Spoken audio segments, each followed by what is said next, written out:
नमस्कार, हेडलाइंस बिहार देख रहे हैं आप। मैं हूं आपके साथ प्रियांक सौरभ। तमाम क्षेत्रों में हम जा रहे हैं, तमाम विधानसभा क्षेत्रों में जा रहे हैं। वहां के प्रत्याशी को लेकर चर्चाएं क्या है, तमाम क्षेत्रों की हालात हम आप तक पहुंचा रहे हैं। हम फिलहाल चुनाव को लेकर पहुंचे हैं अरवल विधानसभा क्षेत्र में, जहां से जाप के प्रत्याशी हैं अभिषेक रंजन। इस बार यह सीट बेहद खास माना जा रहा है, क्योंकि यहां पर मुख्य रूप से मुकाबला एनडीए वर्सेज महागठबंधन का नहीं है, बल्कि यहां पर अब जाप के प्रत्याशी भी काफ़ी चर्चा में। अभिषेक रंजन जो कि फिलहाल मुखिया भी हैं, युवा नेता हैं, क्षेत्र में काफ़ी चर्चा में रहते हैं, तमाम वजहों से अपने विकास के कामों को लेकर काफ़ी चर्चा में रहते हैं। ऐसे मुझसे हम बात करने के लिए आए हैं। क्या लगता है अभिषेक जी, सबसे पहले हेडलाइंस बिहार में आपका स्वागत है। क्या लगता है क्षेत्र में कैसा माहौल है आपके लिए? आप सभी को शुक्रिया करेंगे और धन्यवाद करेंगे कि आप हमारे अरवल क्षेत्र में पधारे हैं, और आपके माध्यम से, अपने सभी सहयोगी साथियों के माध्यम से, फेसबुक और व्हाट्सएप के माध्यम से सभी युवा साथियों का, अभिभावकों, माताओं बहनों का, व्यवसायियों का, जितने भी सरकारी कर्मी हैं, उन्हें मैं अपनी ओर से हार्दिक अभिनंदन और स्वागत करते हैं, प्रणाम सलाम करते हैं कि आप सभी ने अपार जन समर्थन दे करके, मुझे हौसला अफजाई करके जन अधिकार पार्टी का उम्मीदवार बनाए हैं। और राष्ट्रीय अध्यक्ष जो पप्पू यादव हमारे हैं, उन्होंने आपकी मांग पर हमें यहाँ से प्रत्याशी के रूप में उतारा है। आप तो आए हैं, आप यहाँ की चर्चा देख रहे हैं, और चर्चा ये है कि हमारी क्षेत्र की विकास होना चाहिए। किसी भी कीमत पर यहाँ के नौजवान अब जाति और पार्टी में नहीं बट रहे हैं, उनको रोजगार चाहिए। हमारे ज़िले के किसानों को सब्सिडी मिलना चाहिए। किसान का जो उत्पादन है उसका दोगुना तेगुना मूल्य बहुत दिनों से घोषणा हो रहा है, लेकिन नहीं मिल पा रहा है। तो कम से कम जो खाद का जो मूल्य है चरम सीमा पर है, कीटनाशक का है, अन्य बीजों का देख लीजिए, किसी तरह का जो हम लोग उठाते हैं दुकान से, तो वो सब चीज़ों का दाम आधे से भी कम मूल्य पे मिलना चाहिए। किसान क्रेडिट कार्ड, फसल इंश्योरेंस के नाम पर क्या है, सिर्फ खाना पूर्ति है। कुछ गांव के मानिंदे गिने चुने लोग होते हैं, वही लाभ उठा पाते हैं, असली किसान तक लाभ नहीं जा पाता है। हमारे ज़िले में व्यवसाय सुरक्षित नहीं है, हमारे ज़िले में शैक्षणिक संस्थान का घोर अभाव है। यहाँ पर जो हॉस्पिटल भी है, सदर हॉस्पिटल, आप से मैं आग्रह करूँगा, निवेदन करूँगा कि आप जा कर के वो सब रिपोर्ट दिखाइए हमारे लोगों को कि यहाँ पर किसी तरह का stretcher, dresser, blood bank, ultrasound, और भी जो आँख का जो पावर चेक करने की बात हो जाए, ये हो जाए, हड्डी का डॉक्टर, चेस्ट का, पेट का, ये सब तो बहुत साधारण बीमारी है, इसका नहीं है। तो आप यहाँ ये कैसे सोच सकते हैं, यहाँ के लोग कैसे सोच सकते हैं कि हमारा यहाँ जो भी जटिल जो बीमारियाँ होता है उसका यहाँ समाधान हो पाएगा? मतलब सदर अस्पताल में जाइएगा तो वो अस्पताल का माने अस्तित्व है ही नहीं, सिर्फ रेफरल बन गया है। किसी भी बीमारी को लेकर के जाइएगा, सिर्फ रेफर होता है वहाँ पर। मतलब यूँ कहें कि जो महत्वपूर्ण ज़रूरत की चीज़ें हैं, जैसे शिक्षा हुआ, स्वास्थ्य हुआ, या फिर किसानों के लिए किसी भी तरह की कोई सुविधा नहीं की गई है। ऐसे में आप कितना उम्मीद करते हैं, या आपसे जनता कितना उम्मीद करती है, अगर आपको प्रत्याशी बनाती है तो इन लोगों के लिए आप क्या करेंगे? देखिए, हमको यदि अरवल क्षेत्र में सेवा करने का मौका हमारे अभिभावक लोग, युवा साथी लोग, माता बहन जाति पाति धर्म से उठ कर के मदद कर रहे हैं, और यदि मौका दिए तो मैंने बताया है, आपके चैनल के माध्यम से भी मैं बता रहा हूँ कि सिर्फ 2 साल में अरवल की तस्वीर बदल दूंगा।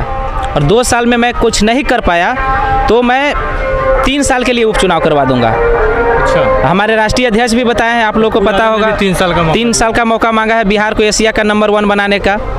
तो ये कोई बड़ी काम नहीं है, करने की दिली इच्छा होगी और दृढ़ संकल्पित होंगे, और हमारी मजबूत इरादा और मजबूत कंधा होगा, तो हम लोग बहुत कम दिनों में कर सकते हैं। लेकिन फिर भी हम 2 साल का समय मांगा है। अरवल में जो भी बुनियादी समस्याएं हैं वो समाधान होना चाहिए। अरवल के लोग किसी भी चीज़ के लिए उसको पटना की ओर, गया की ओर, नालंदा की ओर, बिहटा की ओर रुख करना पड़ता है।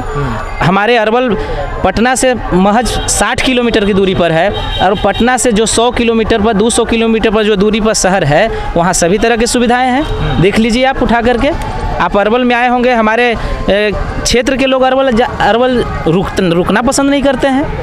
किसी तरह की महिलाओं की सुरक्षा नहीं है, आप काफ़ी समय से मुखिया हैं और मुखिया पद पर रहते हुए आपने कई महत्वपूर्ण कार्य किया, जैसा हमने पता किया है, हमें मालूम चला है कोरोना संकट में भी आप लगातार लोगों के बीच में रहे हैं। तो इन सब चीज़ों का असर विधानसभा चुनाव में देखने को मिलेगा। आपने जो काम किया है, क्या जनता आपको इसका फल देगी? दे रही है। अच्छा, जनता फल दे रही है। हम जा रहे हैं जगह जगह पर, हमारा बहुत भव्य स्वागत हो रहा है। अच्छा। रुझान काफ़ी बढ़िया है। जितना हम उम्मीद नहीं लगाए थे उससे ज़्यादा लोगों का साथ मिल रहा है। सभी जाति के लोग, सभी गांव के, जहां गांव में हमारा कोई संपर्क नहीं था वहां से लोग मेरा फ़ोन जो पोस्टर पर दिया हुआ है, हैंडबिल पर दिया हुआ है, वहां से फेसबुक से नंबर लेकर के युवा साथी मुझे कॉल कर रहे हैं। मैं नज़दीक भी आप आ रहे हैं तो हमको बहुमूल्य वोट दें, आपकी वोट का एक एक कीमत चुकाऊंगा। काम का तो इनाम मिलता ही है। युवाओं के लिए क्या कुछ प्लान कर रहे हैं? युवा के लिए मेरा बहुत बड़ा प्लान है जो अभी तक बिहार सरकार इस पर नहीं सोचा होगा। आप जानते होंगे कि राइट टू इन्फॉर्मेशन हमारे देश में लागू है, राइट टू एजुकेशन है, और भी किसी तरह का हमको अधिकार और कर्तव्य दिया गया है। लेकिन आप भी हैं, पढ़े लिखे इंसान होंगे, आप पढ़ लिख करके मीडिया में आए हैं और आपको रोज़गार मांगने का अधिकार नहीं है। कहीं पर कोई हाई कोर्ट और न्यायालय नहीं जा सकते हैं रोज़गार के लिए। पढ़ने के लिए जा सकते हैं कि हमको 14 साल की उम्र कम है, हमको गारंटी बनाया गया है, लेकिन युवाओं के लिए कहाँ कुछ हुआ है। न कॉलेज मांग सकते हैं, न हम न रोज़गार के लिए धरना प्रदर्शन कर सकते हैं। है ऐसा कहीं संविधान में? तो मैं राइट टू एम्प्लॉयमेंट लाने की प्रयास करूंगा और विधानसभा में हलचल मचा दूंगा। विधानसभा में पारित नहीं होगा तो मैं सदन से लेकर के सड़क पर युवाओं को लेकर के, महिलाओं को लेकर के, अभिभावकों को लेकर के मैं उतर जाऊंगा। और हमारे युवा में इतनी क्षमता है यहाँ अरवल में और बिहार के युवाओं में कि उनके जो अंदर क्वालिटी है, वो जाते तो हैं बाहर में कमाते हैं, लेकिन उनको 4 महीना 6 महीना का वेतन दे करके फिर उनको आधा काम का वेतन दे करके हटा दिया जाता है कि ये तो अपने यहाँ पर वर्चस्व बना रहा है। तो जिसका दिमाग रहेगा, जिसके अंदर क्वालिटी रहेगा, तो कहीं भी जाएगा तो अपना वर्चस्व बना करके रखेगा। आप अपना जो मुख्य प्रतिद्वंदी किसे मान रहे फिलहाल अभिषेक जी?